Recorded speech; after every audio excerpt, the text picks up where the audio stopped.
मैं अपने कमरे में बैठकर मोबाइल पर एक रोमांटिक मूवी देख रही थी। तभी अचानक मेरे कमरे में ससुर जी आ गए। उन्हें इस देखकर मैं दंग रह गई। उनका 7 इंच का हेलो दोस्तों, मेरा नाम कुसुम है और मैं देहरादून में रहती हूँ। अपने पागल ससुर और देवर सतीश के साथ मेरे पति विहान वह एक बस ड्राइवर है। और मेरी सास मेरी शादी से पहले ही किसी के साथ भाग गई थी, जिसके गम में मेरे ससुर पागल हो गए थे। लेकिन जब विहान के घर वालों ने मेरी शादी का रिश्ता लेके मेरे घर पर आए थे, तब मेरे ससुराल वालों ने मेरे ससुर के बारे में कुछ नहीं बताया था। मेरे घर वालों को बस इतना बताया गया था कि लड़का 2 भाई है और अच्छा पैसा कमाता है और मेरे सास ससुर इस दुनिया में नहीं है, जिसके कारण मेरे घर वालों ने छोटा परिवार देखकर विहान से मेरा रिश्ता पक्का कर दिया।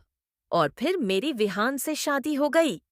जब मैं पहली बार दुल्हन बनकर अपने ससुराल आई थी, तो उस 7 दिन में मुझे विहान ने इतना ज्यादा प्यार दिया कि मैं विहान के अलावा किसी और चीज को जानने की जरूरत ही नहीं समझी।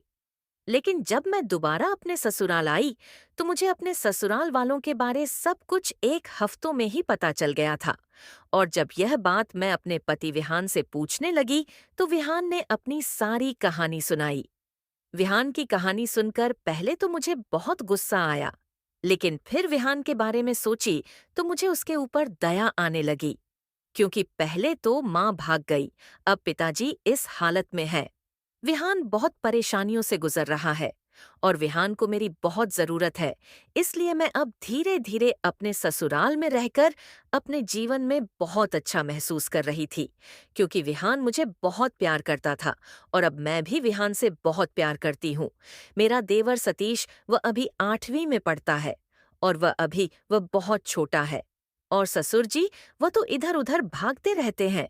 उनका दिमाग कभी कभी ठीक रहता है तो कभी कभी पागलों जैसे हरकत करते हैं।